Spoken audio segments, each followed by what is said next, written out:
ಎಲ್ರಿಗೂ ನಮಸ್ಕಾರ. ನಮಸ್ಕಾರ ಮೇಡಮ್.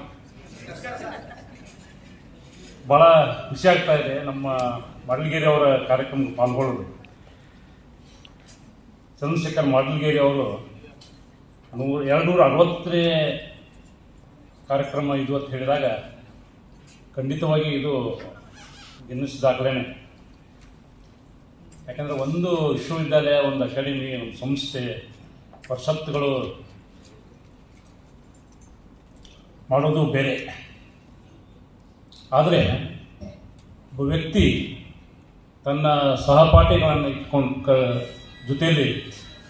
ಜೊತೆಯಾಗಿ ಕರೆದುಕೊಂಡು ಮಾಡುತ್ತಿರುವಂಥ ಕಾರ್ಯಕ್ರಮಕ್ಕೆ ನೀವೆಲ್ಲ ಸಾಕ್ಷಿಯಾಗಿದ್ದೇವೆ ಅನ್ನೋದೇ ನಮ್ಮ ಸೌಭಾಗ್ಯ ಅಂತ ನಾನು ಭಾವಿಸ್ಕೊಂಡಿದ್ದೇನೆ.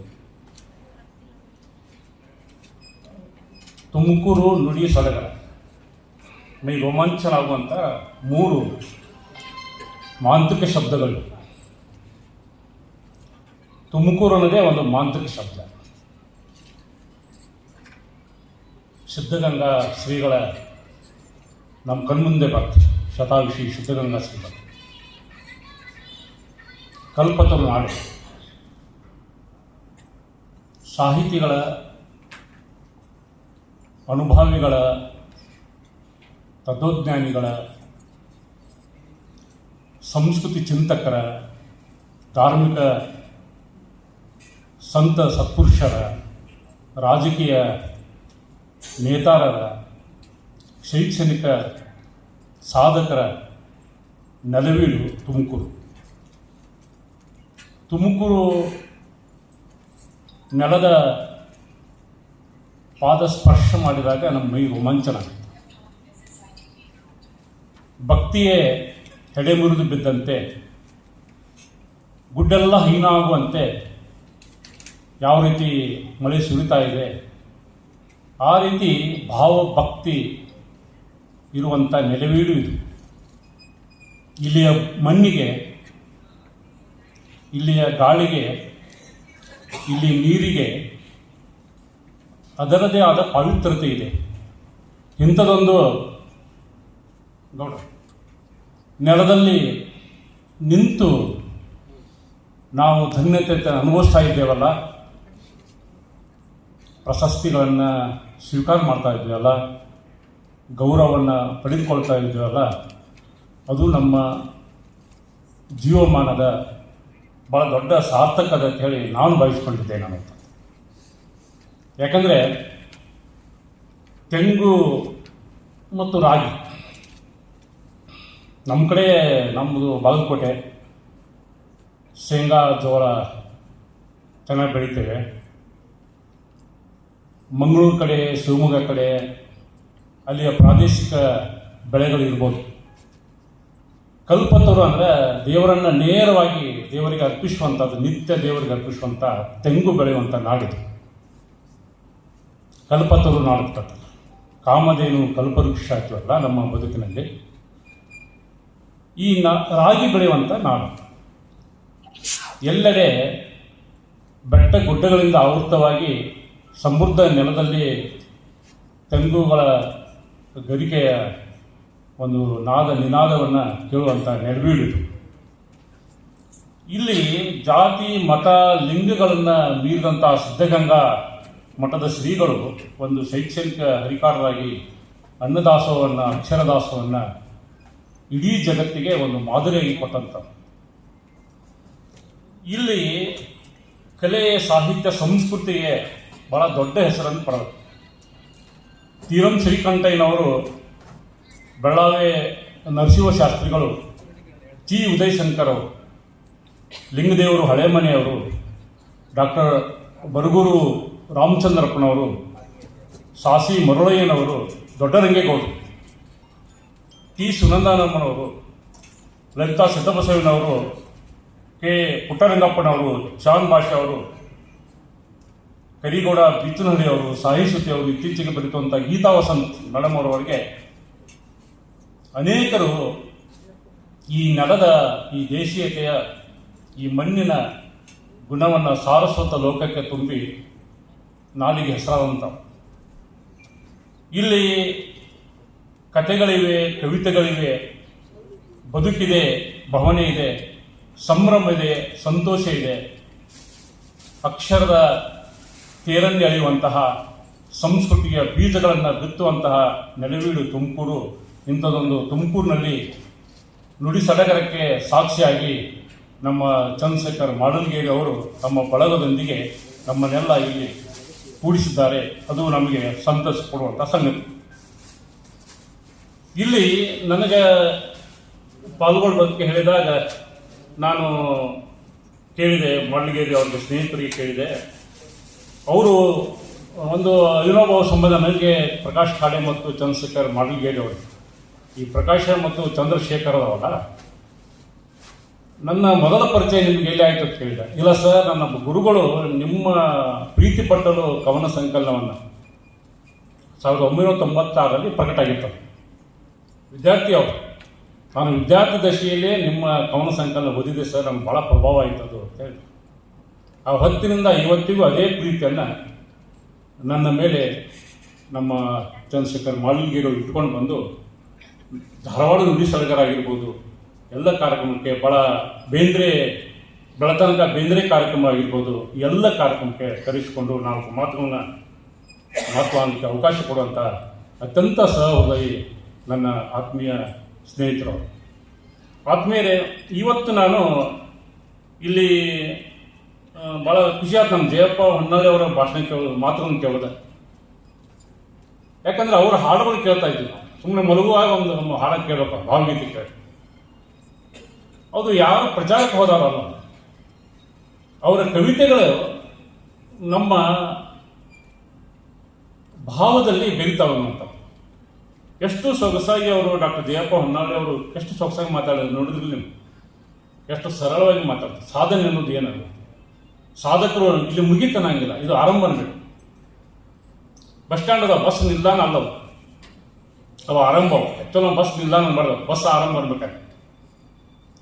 ಯಾವುದೇ ಬಸ್ಸನ್ನು ಇವತ್ತು ನಿಮ್ಮೂರಿಂದ ತುಮಕೂರಿಗೆ ಬರುವಂಥ ಬಸ್ಸು ಪ್ರತಿ ಬಸ್ ಸ್ಟ್ಯಾಂಡ್ ನಿಲ್ಕೊತ ಬರ್ತಾ ಅದು ಆರಂಭ ಆಗ್ತಾ ಇದೆ ಮತ್ತು ಚಲಿಸ್ತಾ ಇದೆ ಅಂತ. ಅದಕ್ಕೆ ಬದುಕನ್ನು ಇಲ್ಲಿ ಸಾಧಕರಾದವರು ನಿಲುಗಡೆ ಇರಬಾರ್ದು, ಅವರು ಸದಾ ಚಲಿಸ್ತಾ ಇರಬೇಕು ಮತ್ತು ಕನಸುಗಳನ್ನು ಕಾಣಬೇಕು.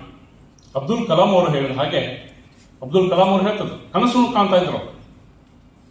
ರಾಮೇಶ್ವರದ ಸಮುದ್ರದ ದಂಡೆಯ ಮೇಲೆ ಅಲ್ಲಿ ಹಾರುತ್ತಿರುವಂತಹ ಹದ್ದುಗಳನ್ನು ನೋಡ್ಕೊಂಡು ನಾನು ಯಾಕೆ ಈ ರೀತಿ ಹಾರಬಾರ್ದು ಅಂತ ಕನಸು ಕಾಣ್ತಾ ಇದ್ರು. ಮುಂದೆ ಅವರು ಬಹಳ ದೊಡ್ಡ ವಿಜ್ಞಾನಿ ಆದರು, ಅಷ್ಟೇ ಅಲ್ಲ ರಾಷ್ಟ್ರಪತಿ ಆದರು.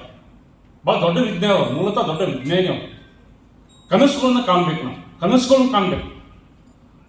ಆ ಕನಸುಗಳನ್ನು ಕಂಡಾಗ ನಾವು ಇವತ್ತು ಈ ದಿವಸ ಇದೀವಲ್ಲ, ನಾವು ಮಾರ್ಚ್ 29ನೇ ತಾರೀಕು ಇದೀವಿ.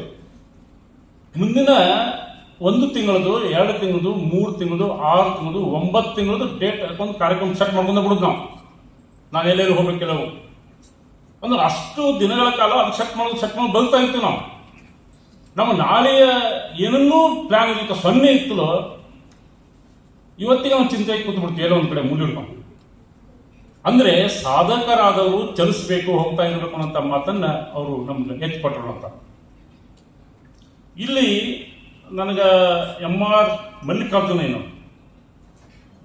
ಅವರು ಬಂದಿದ್ದಾರೆ, ನಮ್ಮ ಶ್ರೀಮತಿ ರಮಾ ಮೇಡಮ್ ಅವರು ಬಂದಿದ್ದಾರೆ. ಅವರಿಗೆ ಮತ್ತು ಬಹಳ ಆಶೀರ್ವಾದ ನಮ್ಮ ಆತ್ಮೀಯ ಸ್ನೇಹಿತರವರು ಎಲ್ಲ ಲಕ್ಕಮ್ಮನವರು, ಅನೇಕ ಕಿರುಚಿತ್ರಗಳನ್ನು ನಿರ್ಮಾಣ ಮಾಡಿದವರು, ಶೈಕ್ಷಣಿಕವಾದಂತಹ ಅನೇಕ ದಾಖಲೆ ಆಗಬೇಕು ಅವ್ರ ಬಗ್ಗೆ, ಅವ್ರ ಬಗ್ಗೆ ಬರೀಬೇಕು ಅಂತ. ಮೇಟಿ ಗೌಡರು ಇದ್ದಾರೆ, ಆಮೇಲೆ ಶೇಖರಪ್ಪ ವಿ ಅವರು, ಬಿ ರಂಗಸ್ವಾಮಿ ಅವರಿದ್ದಾರೆ, ಮತ್ತು ರಾಜೇಂದ್ರ ಕುಮಾರ್ ಮಠ್ ಸರ್ ಭಾಳ ಚೆನ್ನಾಗಿ ನಮ್ಮ ಸ್ವಾಗತ ಮಾಡ್ಕೊಂಡ್ರು. ಈ ವೇದಿಕೆ ಮೇಲೆ ಇರುವಂಥ ಬಹಳ ಮುಖ್ಯವಾಗಿ ನಮ್ಮ ಅಧ್ಯಕ್ಷರು ಬಿ ರಂಗಸ್ವಾಮಿ ಅವರು, ಶಿಕ್ಷಕರು ಮತ್ತು ಸಮಾಜ ಸೇವಕರು ಅವರು ಸಹಿತ ಪಾಲ್ಗೊಂಡಿದ್ದಾರೆ. ವೇದಿಕೆ ಮೇಲಿರುವಂಥ ಗಣ್ಯರಿಗೆ ನಂಗೆ ಖುಷಿ ಆಗ್ತದೆ. ಏನಂದ್ರೆ ನಮ್ಮ ಸಂಗಮನಾಥ್ ಸಜ್ಜನ್ ಸರ್ ಅವರ ಚುಕ್ಕುಪುಕ್ಕು ರೈಲು ಕುರಿತಾಗಿ ನಾನು ಭಾಳ ಮಾತಾಡೋದಿಲ್ಲ, ಆದರೆ ಒಂದು ಉತ್ತಮ ಪುಸ್ತಕ. ಈ ಕಾಲದಲ್ಲಿ ಮಕ್ಕಳ ಸಾಹಿತ್ಯ ಬರೆಯುವಂಥ ಸಂದರ್ಭ ಒಳಗಡೆ ನಾವು ಏನು ನೆನಪಿಟ್ಕೋಬೇಕಂದ್ರೆ ಭಾಳ ದೊಡ್ಡದಂತಹ ಅಕ್ಷರಗಳನ್ನು ಮೂಡಿಸಬೇಕು ಮತ್ತು ಪ್ರತಿ ಪುಟಕ್ಕೂ ಬಹಳ ಸುಂದರವಾದ ಚಿತ್ರಗಳಿರಬೇಕು.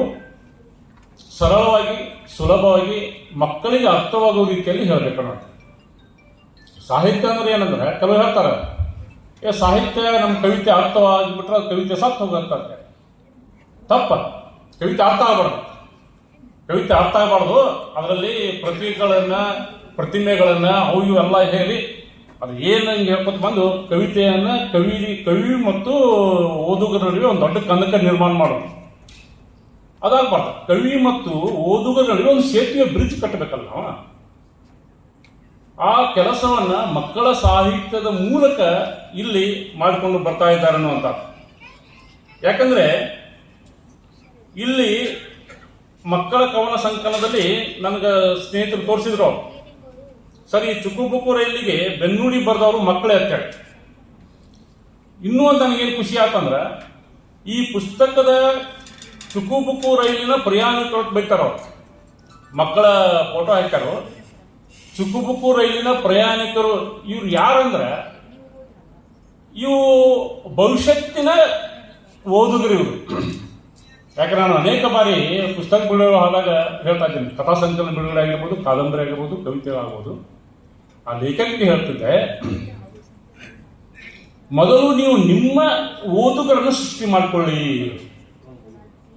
ನೀವು ನಾನು ಪುಸ್ತಕ ಮಾರಾಟ ಆಗಲಿಲ್ಲರಿ, ಪುಸ್ತಕ ಯಾರು ಕೊಂಡು ತೊಳಿಲ್ಲ, ಪುಸ್ತಕ ಯಾರು ಕೇಳ್ತಾ ಇಲ್ಲ, ಪುಸ್ತಕ ವಿಮರ್ಶೆ ಬರೀತಾ ಇಲ್ಲ, ಪುಸ್ತಕದ ನಮ್ದು ಎಲ್ಲಿ ಪ್ರಚಾರ ಆಗೋದಿಲ್ಲ ಸರ್ ಅಂತ ಹೇಳಿ ನೀವು 300 ಪುಸ್ತಕ ಒಂದು ಬಾಕ್ಸ್ ಅನ್ನು ಲೈಬ್ರರಿ ಕಟ್ಟಿಡುದು, ಮತ್ತೊಂದು ಕೆಲವು ಪುಸ್ತಕಗಳನ್ನ ಟ್ರೆಜರೊಳಗೆ ಇಟ್ಟುಬಿಡುದು, ಪ್ರದರ್ಶನಕ್ಕೆ ಇಡುದು.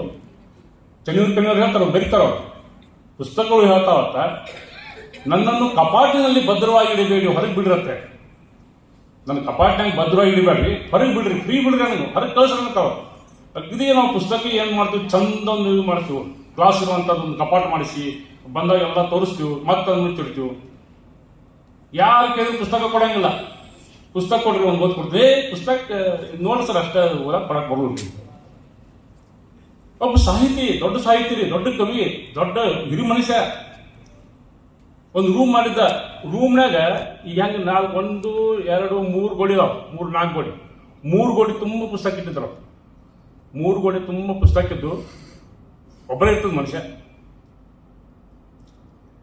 ಮಕ್ಕಳ ರೂಮ್ನಾಗ ಶಾಲೆ ಕಲಿ ಹುಡುಗದ್ದು, ಕಾಲೇಜ್ ಕಲಿಯುವಂತ ಮಕ್ಕಳಿದ್ದು. ಒಬ್ಬಗೆ ಬರೇ ಪುಸ್ತಕ ಓದಿ ಚಟ ಹುಡುಗ, ಬರೇ ಪುಸ್ತಕ ಓದ್ಬೇಕು ಅಂತ. ಸಾಹಿತ್ಯ ಹತ್ರ ಬಂದ್ರು, ಬಂದೇನದ ಜರ ಮತ್ತು ನನಗೆ ಈ ಒಂದು ಪುಸ್ತಕ ಕೊಟ್ಟಿದ್ದನ್ನು, ಕಾದಂಬರಿ ಭಾಳ ಹಿಡಿಸಿಟ್ಟಿದ್ದನ್ನು ನಿಮ್ಗೆ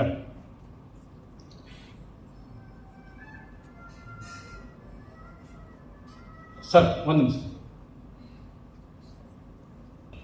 ಒಂದು ಪುಸ್ತಕ ಕೊಡ್ರಿ ಸರ, ಓದ್ ತಂದು ಕೊಡ್ತು ನಾನು. ಅವಾಗ ಅವ್ರು ಹೇಳಿದ್ರು, ಇಲ್ಲ ತಮ್ಮ, ನಮ್ಮ ಪುಸ್ತಕ ಹೊರಗಡೆ ಕೊಡಂಗಿಲ್ಲ, ಅದು ಏನಿದ್ರು ಇಲ್ಲೇ ಓದಿ ಇಲ್ಲೇ ಇಟ್ಟು ಹೋಗ್ಬೇಕು, ಇಲ್ಲೇ ಓದಿ ಇಲ್ಲೇ ಇಟ್ಟು ಹೋಗ್ಬೇಕು. ಇಲ್ಲ ಸರ, ನಾನು ನಿಮ್ಮ ಮಕ್ಕಳ ರೂಮ್ನ ಅದೀನಿ, ಒಂದು ಸ್ವಲ್ಪ ಓದಿ ತಂದು ಕೊಡ್ತೀನಿ. ಇಲ್ಲಪ್ಪ, ಏನಿದ್ರು ಇಲ್ಲೇ ಓದೋದು ಇಲ್ಲೇ ಇಟ್ಟು ಹೋಗೋದು. ಭಾಳ ರಿಕ್ವೆಸ್ಟ್ ಮಾಡ್ಕೊಂಡು ನಾವು ಒಂದು ಅರ್ಧ ತಾಸು ತಂದು ಕೊಡ್ದು ಸರ್, ಪಾಟ್ನಿ ಎಲ್ಲೂ ಬೇರೆ ಏನಾದ್ರು ಬೇರೆ ಪುಸ್ತಕ ನಿಮ್ಮದು ಕಾದಂಬರಿ ಓದಿ ತಂದು ಕೊಡ್ತೀನಿ ನಾನು. ಇಲ್ಲಪ್ಪ, ನಮ್ಗೆ ಹೊರಗಡೆ ಕೊಡಂಗಿಲ್ಲ, ಇಲ್ಲೇ ಓದೋದು ಇಲ್ಲೇ ಇಟ್ಟು ಹೋಗೋದು. ಅವಾಗ ಸರಿ ಅಂತ ಹೇಳಿ ಅವ್ನು ಹುಡುಗ ಏನು ಮಾಡ್ದ, ಅಲ್ಲೇ ಓದಿ ಅಲ್ಲೇ ಇಟ್ಟ ಪಾದ. ಇವನು ರೂಮಿಗೆ ಬಂದು ಹಿರಿಯ ಸಾಹಿತಿಗಳು, ತಮ್ಮ ಅದೇನಪ್ಪ, ಅದೀನಿ ಸರ್, ಏನು ಹೇಳಿ ಸರ್? ಇಲ್ಲ, ನನಗೊಂದು ಕಸಬಾಗಿ ಬೇಕಾಗಿತ್ತು, ನನ್ನ ಕಸಬಾಗಿನ ಸಿಗುವ ಅಂತ ಹೇಳಿ. ಅವಾಗ ಹುಡುಗ ಹೇಳಿದ, ಸರ್ ನಾವು ಕಸಬಾಗಿ ಹೊರಗೆ ಕೊಡಂಗಿಲ್ಲ, ನೀವು ಏನಿದ್ರು ಇಲ್ಲೇ ಹುಡುಗಿ ಇಲ್ಲೇ ಇಟ್ಟು ಹೋಗೋದು. ಪರಿಸ್ಥಿತಿ ಹಿಂಗೆ ಬರ್ತಾವ. ಇಲ್ಲಿ ನಮ್ಮ ಗೆಳೆಯರು ಚುಕ್ಕುಬುಕ್ಕು ರೈಲು ಕವಿತೆ ಓದ್ಬಿಡ್ತು, ಭಾಳ ಚಲೋ ಬರ್ದಾರ, ಎಷ್ಟು ಸರಳ ಬರ್ದಾರ ಅಂದ್ರೆ ಶೀರ್ಷಿಕೆ ಪದ್ಯ. ಈ ಪುಸ್ತಕದ ಶೀರ್ಷಿಕೆ ಪದ್ಯ ಒಂದು 2 ಸಾಲ ಓದ್ತೀನಿ ನಾನು. ಬನ್ನಿ ಬನ್ನಿ ಗೆಳೆಯರೇ, ರೈಲು ಬಂಡಿ ಹತ್ತೋಣ, ಕೋಶಗಳನ್ನು ಓದುತ್ತಾ ದೇಶವನ್ನು ಸುತ್ತೋಣ. ಏನು ಅಂದ್ರೆ ಓದೋ ಪ್ರೀತಿಯನ್ನು ಮಕ್ಕಳಲ್ಲಿ ಬೆಳೆಸಬೇಕು. ಇಲ್ಲಿ ಅವರು ಚುಕ್ಕುಬುಕ್ಕು ರೈಲು ಎಲ್ಲೆಲ್ಲಿ ಕರ್ಕೊಂಡು ಹೋಗ್ತಾರೆ ಮಕ್ಕಳಂದ್ರೆ, ದೆಹಲಿ ಕಡೆ ಕರ್ಕೊಂಡು ಹೋಗ್ತಾರೆ, ಅಲ್ಲಿ ಸಂಸತ್ ಭವನ ತೋರಿಸ್ತಾರೋ, ತಾಜ್ ಮಹಲ್ ತೋರಿಸ್ತಾರೋ, ಇಂಡಿಯಾ ಗೇಟ್ ತೋರಿಸ್ತಾರೋ. ಕರುನಾಡೊಳಗೆ ಬಂದು ಮೈಸೂರು ಅರಮನೆ, ಹಂಪಿ, ಬೇಲೂರು, ಗೋಳಗುಮ್ಮಟ, ಕಾವೇರಿ, ತುಂಗಾ ನದಿ ಇವೆಲ್ಲ ತೋರಿಸ್ತಾರೆ. ಚುಕ್ಕುಬುಕ್ಕು ರೈಲು ಕರ್ಕೊಂಡು ಹೋಗ್ತಾರ. ಉತ್ತರಾಖಂಡ್ ಕರ್ಕೊಂಡು ಹೋಗ್ತಾರೋ, ಅಲ್ಲಿ ಹರಿದ್ವಾರ ಋಷಿಕೇಶ ತೋರಿಸ್ತಾರೋ, ಮಧ್ಯಪ್ರದೇಶಕ್ಕೆ ಕರ್ಕೊಂಡೋಗಿ ಸಾಂಚಿ ಸ್ತೂಪಗಳನ್ನು ತೋರಿಸ್ತಾರೋ, ಪಂಜಾಬ್ ಕರ್ಕೊಂಡೋಗಿ ಅಮೃತ್ಸರ ಜಲಿಯನ್ ವಾಲಾಬಾಗ್ ತೋರಿಸ್ತಾರೋ, ಮಹಾರಾಷ್ಟ್ರದ ಅಜಂತ ಎಲ್ಲೂರು ತೋರಿಸ್ತಾರೋ, ಕೇರಳ, ತಮಿಳುನಾಡು, ಆಂಧ್ರ ಪ್ರದೇಶ ಸುತ್ತಾಡ್ಕೊಂಡು ಬಂದು ಮಕ್ಕಳನ್ನ ಏನು ಮಾಡ್ತಾರೆ ಅಂದರೆ ದೇಶವೆಲ್ಲ ಸುತ್ತುತ್ತ ಒಮ್ಮೆ ಇತಿಹಾಸ ಸಂಸ್ಕೃತಿ ಅರಿಯೋಣ. ಮಕ್ಕಳಿಗೆ ಸರಳವಾಗಿ ಸುಲಭವಾಗಿ ಒಂದು ದೇಶದ ಚರಿತ್ರೆಯನ್ನು ಬಹಳ ಟೈಟಲ್ ರೀತಿಯಲ್ಲಿ ನಾವು ಕೊಡುವ ಮೂಲಕ ಅವರಿಗೆ ಆಸಕ್ತಿ ಹುಡ್ತದೆ. ಏನಪ್ಪ ಅಜಂತ ಅಂದ್ರೇನು, ಎಲ್ಲೂರ ಅಂದ್ರೇನು, ಬಾದಾಮಿ, ಪಟ್ಟದಕಲ್ಲು, ಐಹೊಳೆ ಅಂದ್ರೇನು, ಮೈಸೂರು ಅಂದ್ರೇನು. ಬಾಲ್ಯದಲ್ಲಿ ನಾವು ಮಗುವಾಗಿ ಇವನ್ನ ಅರ್ಥೈಸಿಕೊಂಡಾಗ ಈ ಕವಿತೆಯ ಸಾರ್ಥಕತೆ ನಮಗೆ ದಕ್ಕೈತೆ ಅಂತ ಹೇಳಿ ನಾನು ಭಾವಿಸ್ಕೊಂಡೇನಂತೆ. ಗಾದೆ ಸುಳ್ಳಲ್ಲ ಅಂತ ಹೇಳ್ತಾರೆ ನೋಡ್ರಿ. ಗಾದೆ ಸುಳ್ಳಲ್ಲ ಅನ್ನುವಂಥ ಮಾತು, ವೇದ ಸುಳ್ಳಾದರೂ ಗಾದೆ ಸುಳ್ಳಲ್ಲ ಎಂಬ ಮಾತು ನಿಜ ತಮ್ಮಣ್ಣ. ಎಲ್ಲ ಗಾದೆಗೂ ಒಳಾರ್ಥ ತಿಳಿಯಲೇಬೇಕು, ಇವು ಬಾಳಿನ ದಿಕ್ಸೂಚಿಯಾಗುವು. ಇಲ್ಲಿ ಕೈ ಕೆಸರಾದರೆ ಬಾಯಿ ಮೊಸರು ಹೇಳ್ತಾರು, ಮಾಡಿದ್ದನ್ನು ಮಾರೇನು ಅಂತ ಮಾತು ಹೇಳ್ತಾರು. ಅಂದ್ರೆ ಈ ಗಾದೆ ಮಾತುಗಳು ಅದಾವಲ್ಲ, ನಮ್ಮ ಬದುಕಿಗೆ ಒಂದು ರೀತಿಯಿಂದ ಇವು ಭಗವದ್ಗೀತೆ, ಬೈಬಲ್, ಒಂದು ರೀತಿಯಿಂದ ನಮ್ಗೆ ಪುರಾಣ ಇದ್ದಂಗೆ ಇವು. ಭಾಳ ಹೇಳಿದ್ರ ಒಂದ ಸಾಲ ಹೇಳ್ಬಿಡ್ತಾರ. ಏನ್ ಹೇಳಿದ್ರು? ಬಿದ್ದ ಕಲ್ಲ ಅಗಸಗ, ಎದ್ದ ಕಲ್ಲ ಪೂಜಾರಿ. ಬಿದ್ದ ಕಲ್ಲ ಅಗಸಗ, ಎದ್ದ ಕಲ್ಲ ಪೂಜಾರಿಗೆ. ಕಲ್ಲ ಅದ, ಕಲ್ಲ ಐತಪ್ಪ, ಅದೇನು ದೇವ್ರು ಮಾಡ್ಬೇಕನ್ಸದ ಅದನ್ನ ಎಬ್ಬಿಸಿ ಅನ್ಸೋದು, ಅದಕ್ಕೆ ಎಣ್ಣೆಗಿನ ಹಚ್ಚೋದು, ಕುಂಕುಮ ರಸ ಹಚ್ಚೋದು, ಹೂವು ಹಾಕೋದು, ಸೀರೆ ಉಡ್ಸೋದು, ಅದು ಚೆನ್ನಾಗಿ ಬಳಿಗಳಿಗೆ ತೊಳಿಸಿ ಚಂದ ಮೂರ್ತಿ ತಿಕ್ಕಳಿಗೆ ಹಚ್ಚಿ ಚೆನ್ನಾಗಿ ಮಾಡಿ ಅಗದಿ ಎಲ್ಲ ರೆಡಿ ಮಾಡಿ ಬಾಣ ಬತ್ತಿ ಹಿಡಿದು ಕೂತ್ ಬಿಡ್ರಿ. ಹೋಗಾರ ಕೊಡ್ರಲ್ಲಿ ನಮಸ್ಕಾರ ಮಾಡ್ತೀವಿ. ಹೋಗುವಾಗ ಏನು ಮಾಡ್ತೀವಿ, ಅವಂಗೆ ರೊಕ್ಕ ಹಾಕ್ತೀವಿ, ಅಕ್ಕಿ ಹಾಕ್ತೀವಿ, ಜೋಳ ಹಾಕ್ತೀವಿ, ಕಾಳು ಹಾಕ್ತೀವಿ, ಕಡುಬು ಹಾಕ್ತೀವಿ, ಹೋಳಿಗೆ ಮಾಡ್ಕೊಡ್ತೀವಿ, ಬಾಣ ಹಿಡಿತೀವಿ, ಅನ್ನ ಮಾಡ್ಕೊಂಡ್ಬಿಡ್ತೀವಿ, ಎಲ್ಲ ಕೊಡ್ತೀವಿ. ಸಂಜೆ ಹೊತ್ತಿಗೆ ಪೂಜಾರಿ ಏನು ಮಾಡ್ತಾನೋ, ಮನೆ ಇಟ್ಕೊಂಡು ಹೋಗ್ತಾನೋ, ತನ್ನ ಬದುಕನ್ನು ನಡೆಸ್ತಾನ. ಎದ್ದಕ್ಕೆಲ್ಲ ಪೂಜಾರಿ. ಇನ್ನು ಬಿದ್ದಕ್ಕೆಲ್ಲ ಅಗಸಗ. ಅಗಸರವ್ರು ಏನು ಮಾಡ್ತಾರೆ ಅಂದ್ರೆ ಹೊಳಿದಂಡಿ ಹೋಗ್ತಾರೆ, ಬಿದ್ದಂತ ಕಲ್ ಮೇಲೆ ಬಟ್ಟೆ ತೊಳಿತಾರೆ, ಒಣಗ್ತಾರೆ, ಮತ್ತೆ ಮನೆ ಕೊಡ್ತಾರೆ. ಅವ್ರ ರೊಕ್ಕ ಕೊಟ್ಟಿದ್ದು, ಕಾಳು ಕಡಿ ಕೊಟ್ಟಿದ್ದು ತಗೊಂಡು ಉಪಜೀವನ ನಡೆಸ್ತಾರೆ. ಕಲ್ಲದ ಕಲ್ಲಕ್ಕೆ ಕಾಯಕದ ಸ್ವರೂಪವನ್ನು ನೀಡಿದ್ರು, ದೈವದ ಸ್ವರೂಪವನ್ನು ನೀಡಿದ್ರು ನಮ್ಮ ಜನಪದ. ಯಾಕಂದ್ರೆ ಜನಪದ ಏನು ಕೇಳ್ತಾರೆ, ಬಯಲು ವಿಶ್ವವಿದ್ಯಾಲಯದ ಜನಪದ ತಾಯಿಂದ ಏನು ಕೇಳ್ತೀವಿ ನಾವು ಅಂದ್ರೆ, ಬಯಲು ವಿಶ್ವವಿದ್ಯಾಲಯದ ಕೋಲು ಹಿಡಿಯದ ಪ್ರಾಧ್ಯಾಪಕರು. ಯೂನಿವರ್ಸಿಟಿ ಪ್ರಾಧ್ಯಾಪಕರು ಬೇರೆ, ಡಿಗ್ರಿ ಕಾಲೇಜ್ ಇರುವಂತ ಪ್ರಾಧ್ಯಾಪಕರು ಬೇರೆ, ನಾವು ಶಾಲೆಯ ಶಿಕ್ಷಕರು ಬೇರೆ. ಏನೋ ಅಲ್ಲಿ ಅವರು ಯಾವ ಶಾಲೆಗೆ ಹೋಗಿಲ್ಲ, ಯಾವ ಪುಸ್ತಕ ಓದಿಲ್ಲ, ಆದರೆ ಅವರು ಬಿತ್ತುವಂತ ಸಂಸ್ಕೃತಿ ಐತಲ್ಲ, ಆ ಸಂಸ್ಕಾರ ಐತಲ್ಲ, ಜನಪದ ತಾಯಂದಿರು ಬಿತ್ತುವಂತ ಸಂಸ್ಕೃತಿ ಸಂಸ್ಕಾರ ಬಹಳ ದೊಡ್ಡದು. ಅದಕ್ಕೆ ಅವ್ರನ್ನ ಏನಾಗ್ತಂದ್ರೆ ಕೋಲು ಹಿಡಿಯದ ಬಯಲು ವಿಶ್ವವಿದ್ಯಾಲಯದ ಪ್ರಾಧ್ಯಾಪಕರು ನಮ್ಮ ಜನಪದ ತಾಯಂದಿರು ಕಾಳ್ತಾ. ಅವ್ರು ಎಷ್ಟು ಚಂದ. ಈಗ ನೋಡಿ, ಜಾನಪದ ಅಂದ್ರೆ ಯಾವ್ದಂದ್ರೆ, ಜಾನಪದ ಯಾವ್ದಂದ್ರೆ ತಾಯಿ ತನ್ನ ಮಗಳಿಗೆ ಕಲಿಸುವಂತಹ ಕಸೂತಿ ಕಲೆ, ಹೆಣಿಕಿ ಕಲೆ, ಶಾವಿಗೆ ಹೆಂಗೆ ಮಾಡ್ಬೇಕು ಅನ್ನೋದು ಕಲೆ, ಶೇಂಗಾ ಚಟ್ನಿ ಹೆಂಗೆ ಕುಟ್ಬೇಕು ಅನ್ನೋ, ಪುಂಡಿ ಪಲ್ಯ ಹೆಂಗೆ ಮಾಡ್ಬೇಕು ಅನ್ನೋ ಕಡೆ, ಅಡುಗೆಯನ್ನು ಕಲಿಸುವುದು, ಹಾಡುವುದನ್ನು ಕಲಿಸುವುದು, ಕಸೂತಿಯನ್ನು ಕಲಿಸುವುದು, ಹೊಲಿಗೆಯನ್ನು ಕಲಿಸುವುದು, ಇದು ಜಾನಪದ. ತಾಯಿನ ತನ್ನ ಮಗಳಿಗೆ ಬರುವಂತಹ ಬೀಸುಕಲ್ಲಿನ ಪದಗಳನ್ನು ಹೇಳುದು, ಜೋಗುಳ ಪದಗಳನ್ನೇ ಹೇಳುದು. ಬೀಸುವಂತ ಸಂದರ್ಭ ನಾವು ದೊಡ್ಡವರು ಬೀಸುವಾಗ ತನ್ನ ಹೆಣ್ಮಕ್ಳ ತೊಡಿ ಮೇಲೆ ಮುಗಿಸೋದು ಹಾಡ ಹಾಡೋದು. ಎಷ್ಟು ಬೀಸ್ತಿದ್ರು ಅವಾಗ, ದೊಡ್ಡ ಬೀಸುಕಲ್ಲ ಅವಾಗ. ಈಗೆಲ್ಲ ಹಿಟ್ಟಿನ ಗಿರ್ ಬಂದವ್ರಿ, ಗಿರ್ನಿಲ್ಲ ಅವಾಗ. ಅರ್ಧ ಚೀಲ ಜೋಳ ಮಗ್ಗಲ, ಒಂದು ಕಡೆ ಹತ್ತಿ, ಒಂದು ಕಡೆ ಸಸಿ. ಹತ್ತಿ ಒಂದು ಹಾಡ ಹೇಳೋದು, ಸಸಿ ಒಂದು ಹಾಡು, ಹತ್ತಿ ಒಂದು ಹೇಳೋದು, ಸಸಿ ಒಂದು ಹೇಳೋದು. ಹಾಡ ಮುಗಿದವ ಕಾಳ ಮುಗಿದವ, ನಮ್ಮ ಹಾಡ ಮುಗಿಲಿಲ್ಲ. ಕಾಳ ಮುಗಿದು ಆದ್ರೆ ನಮ್ಮ ಬಾಯನ್ ಹಾಡು ಮುಗಿಲಿಲ್ಲ ಅಂತ ಒಂದು ಸಂಸ್ಕೃತಿಯನ್ನ ಜನಪದ ತಾಯಿದು ನಮ್ಗೆ ಕಲಿಸ್ಕೊಟ್ರು. ಏನು ಸಂಸ್ಕೃತಿ, ಏನು ಪ್ರಕೃತಿ ನೋಡ್ರಿ, ಇದೆಲ್ಲ ಪ್ರಕೃತಿ ಇದೆ. ಇದು ಪುಸ್ತಕ ಐತಲ್ಲ, ಇದು ಪ್ರಕೃತಿ. ಇದು ಓದಿದ್ರೆ ಒಂದು ಸಂಸ್ಕಾರ ಸಂಸ್ಕೃತಿ ಬರ್ತದೆ. ಮನೆ ಹೋಗಿ ಮೂಲ ಹೋಗಿದ್ರೆ ಅಲ್ಲೇ ಬಿದ್ದುಬಿಡ್ತಾರೆ. ಮನ್ಯಾಗ ನೀವು ಹಾಲು ಕಾಸ್ತೀರಿ, ಹಾಲು ಕಾಸುವಾಗ ಹಾಲು ಕುದಿಯುವಂತ ಹಾಲು ಪ್ರಕೃತಿ ಅದು. ಹಾಲಿನ ಸ್ವಲ್ಪ ಉಪ್ಪು ಹಾಕಿಬಿಟ್ರೆ ಒಡೆದು ಹೋಗತ್ತ, ವಿಕೃತಿ. ಅದೇ ಹಾಲನ್ನ ನಾವು ಕಪ್ಪು ಹಾಕಿ ಮೊಸರು ತೆಗೆದು, ಮಜ್ಜಿಗೆ ತೆಗೆದು, ಬೆಣ್ಣೆ ತೆಗೆದು, ತುಪ್ಪ ತೆಗೆದು ಸಂಸ್ಕೃತಿ. ಪ್ರಕೃತಿದ ಏನೂ ತಪ್ಪಿಲ್ರಿ.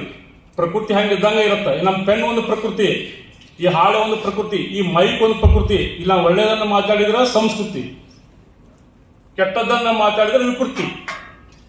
ಅಡಿಗೆ ಮನೆಯಾಗ ಒಂದು ಚಾಕು ಐತಿ, ಅಡಿಗೆ ಮನೆ ಚಾಕು ಅನ್ನೋದು ಪ್ರಕೃತಿ. ಅದನ್ನ ಹಣ್ಣು ಹೆಚ್ಚಲಿಕ್ಕೆ ಉಪಯೋಗ ಮಾಡಿದ್ರೆ ಸಂಸ್ಕೃತಿ. ಯಾರು ಬರ್ತೀರಿ ಬರಂದ್ರ ವಿಕೃತಿ. ಅಂದ್ರೆ ನಾವು ಏನ್ ಮಾಡ್ಬೇಕಂದ್ರೆ ಪ್ರಕೃತಿಯನ್ನ ಸಂಸ್ಕೃತಿ ಕಡೆಗೆ ತೆಗೆದುಕೊಂಡು ಹೋಗ್ಬೇಕು. ಇಲ್ಲಿ ಬೈತಾರೆ ನಮ್ಮ ಸಜ್ಜನವರು, ಸಂಗಮನಾಥ್ ಪಿ ಸಜ್ಜನವರು ಬೈತಾರೋ, ದೇವರು ಅಂದ್ರೆ ಯಾರು ಗೊತ್ತಾ? ಮಕ್ಕಳಿಗೆ ಪ್ರಶ್ನೆ ಮಾಡ್ತಾರೆ. ನಾವು ಪ್ರಶ್ನೆ ಮಾಡ್ಕೊಂಡು ದೇವರದಾನ ಅಂತ ಕೇಳಿ, ದೇವರಂದ್ರೆ ಯಾರು?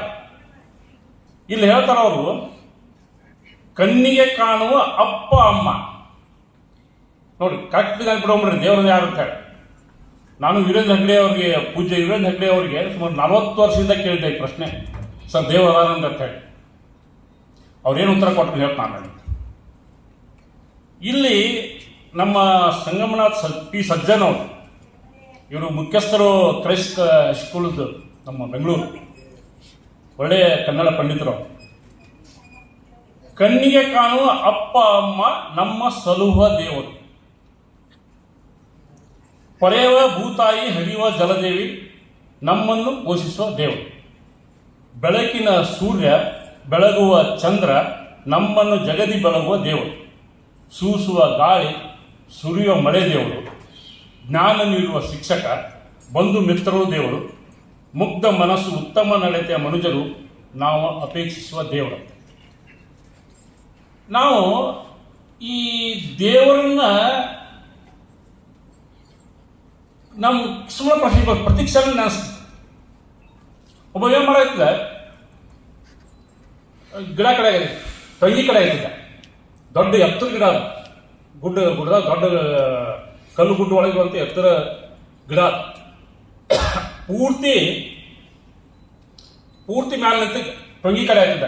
ಯಾವ ಟೊಂಗಿ ಕಡೆ ಆಗತ್ತಿದ್ದಾವ ಅಂದ್ರೆ ತಾನೇ ಬೀಳೋ ಟೊಂಗಿ ಕಡೆ ಆಗ್ತಿದ್ದ. ಪ್ರಪಾತೊಳಗೆ ಬಿದ್ದರೆ ಅವನ ಇದು ಎದುರು ಸಹ ಸಿಕ್ಕಬಾರ್ದು, ಆ ಟೈಪ್ ಎತ್ತರೊಳಗ ತಾನೇ ಬೀಳೋ ಟೊಂಗಿ ಕಡೆ ಆಗತ್ತಿದ್ದ. ಇದನ್ನ ಯಾರು ನೋಡಿದ್ರಂದ್ರ